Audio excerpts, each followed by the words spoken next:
abagenti ba Mossad twagiye tubabona bakora ibitendo cyane babikorera Israel, bagenda bica abantu bose bashobora kuba babangamiye icyo gihugu, bagenda binjira mu gihugu cyose yaba bahawe uruhushya cyangwa bataruhawe, bakagenda bica abo bantu bose Israel yabaga ibatumyeho.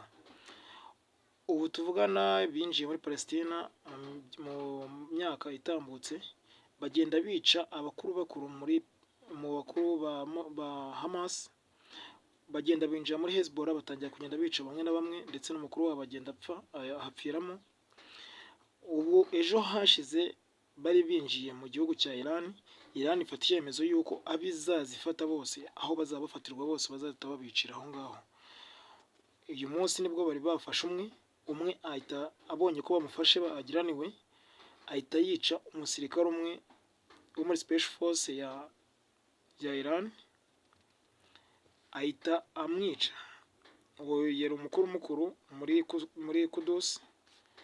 Ubu tuvugana Iran yafashe icyemezo mu buryo bukomeye cyane cyo kuba yahemuka, ubigiye kubahigira uruhindu, kubamara kugira ngo hatazagira abandi bantu bongera kwirahira kwinjira muri Iran bagiye kwiga no kwica abantu bose bayibangamiye Israel.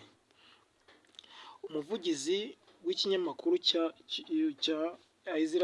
Islamic cyitwa Time of East yabajije umukuru wa Hezbollah ati, ese ko mbona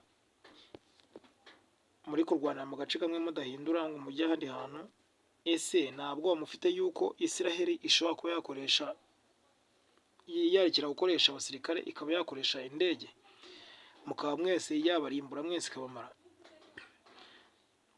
Umukuru wa Hezbollah yagize ati, sintekereza ko Israel yarekera kohereza abasirikare, ahubwo n'izo ndege ndetse yanazikoresha, ariko yabizishyize mu mazi abira, kuko izo ndege zaraswa zahanurwa, kuko aho turi ntago hakorwa n'indege, ahubwo hakorwa n'abantu gutya basanzwe, uko binjira mu buvumo muri za tineri, niho zo twagiye twubaka cyane kugira ngo tubashe kuba twakirwanaho mu buryo bushoboka. Ni nako twagiye turema igisirikare. Iki gisirikare cya Hezbollah gifite ubuvumo burenze bwo bita tinina, burenze kubwo bari bubatse muri Hamas yari ifite ubuvumo buke cyane kurenza ubwo Hezbollah yubatse. Hezbollah yubatse igisirikare mu buryo gishoboka cyo hasi y'ubutaka. Igisirikare nicyo kigira ubudahangarwa, kuko niyo warwana akajana ugasenya inyubako zo hejuru, hasi basigara ari imizi, bafite ingufu kandi bakabasha kuba bakurasaho mu buryo bworoshye. Niyo mpamvu rero Israel yafashe icyemezo cyo gufata abasirikare ikaboherezaho ubuhumyi kugira ngo bagende babashe kuba bagira icyo bakora, bakaba bahitana bamwe na bamwe muri Hezbollah nk'uko bagiye babikora muri Hamas. Ariko ibi byose ntabwo biri kugenda bikundira Israel, kuko abasirikare benshi ba Israel bari kugenda bicirwamo hano hantu, abatishwe na rokete bagenda bicwa n'ibyuma, ndetse bakicwa nanone n'ubuvumo, kuko hari ubuvumo bufite inzira nyinshi cyane, aho zigenda zibajyana aho batazi, ndetse bakabasha kuba baturuka inyuma bakabasha kuba bakicwa. N'ibifaru byose baba baziyemo cyangwa bakoresha byose Hezbollah iri kubisenya mu buryo buteye ubwoba, ibikubitaho amarokete mu buryo buteye ubwoba. Ndetse ibyo nigarukira aho ngaho, Hezbollah iri kurwana nayo ikihorera ikarasa mu majyaruguru ya Israel, aho agace kamwe gahindura nk'uko Gaza ihindutse. Iri kurasa na nijoro yaharashe amabombe, icyo bita amarokete arenga 100. Israel ibasha gutangira 40, andi yose abasha kuyagera ku butaka, asenya byinshi mu buryo abantu batakekaga, kuko ibinyamakuru byinshi biri kugenda bihisha n'amakuru, bikareka kutubwira amakuru nyayo, ahubwo kugira ngo Israel bijye ku ruhande rwa Israel, ndetse Israel yo kuhasebera ibashe kuba yabona ubufasha.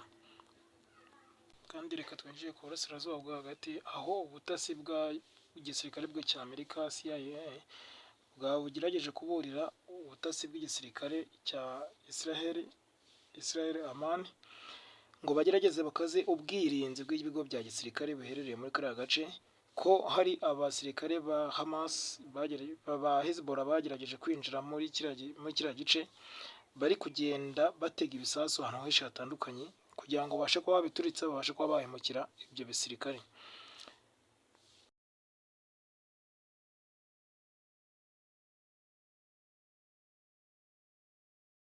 Twinjiye ku burasirazuba bwo hagati, aho ubutasi bwa Amerika CIA bwatangaje ko hari abasirikare ba Hezbollah binjiye mu kiriya gice cy'uburasirazuba bwo hagati kugira ngo bagende batega ibisasu mu buce bwinshi butandukanye.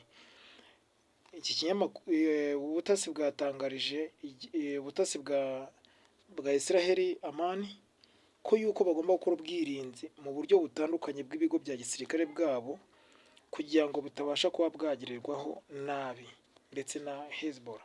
Hezbollah ni igisirikare gikaze kuko kuba cyafashe icyemezo cyo kuba cyakinjiramo hariya nuko cyizeye kandi kikaba gifite ingufu mu buryo buteye ubwoba. Bamwe bati ese Hezbollah yaba itinyutse gute kuba yakinjira kuri ubu butaka bwa Israel? Abandi ati ubwo bino binyamakuru bya Amerika byabitangaje, ibi ni iby'ukuri. Hezbollah ubu yinjiyeyo ndetse inamazeyo igihe buriya, kuko ibinyamakuru ntabwo byagerageza gutangaza n'amakuru ari uko ibintu bibayeho gutyo ako ka mwanya, ndetse n'ibintu bitari bizwi. Uko ibyo urumva cyaba ari igisebo kuri bo. Amani itaza kubishyira mu bikorwa, ibigo bya gisirikare biraza kubabazwa. Aya ni amakuru ava mu butasi bwa gisirikare bwa Amerika CIA.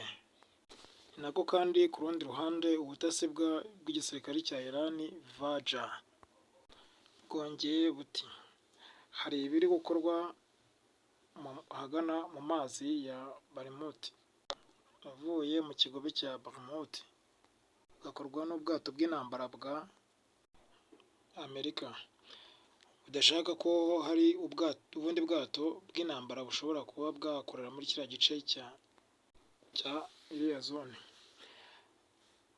Ariko Iran yavuze ati Amerika niba nta kibi mugamije gukorera ubutaka bwacu, twari dufite imyitozo ya gisirikare isanzwe gukorerwa muri ako gace, ayireka ikaba nta kiyibangamiye. Ivuga gukanda subscribe, share and comment and like, ubisangiza abandi bantu, tugerageza kujya twungurana ibitekerezo, ndetse tugenda tubona ibindi byose bigenda bivugwa hanze no hino, tunagenda tubagezaho ku ntambara ya Ukraine ndetse n'Uburusiya, ndetse twayigarukaho hamwe. Kandi nongeye kwibutsa ko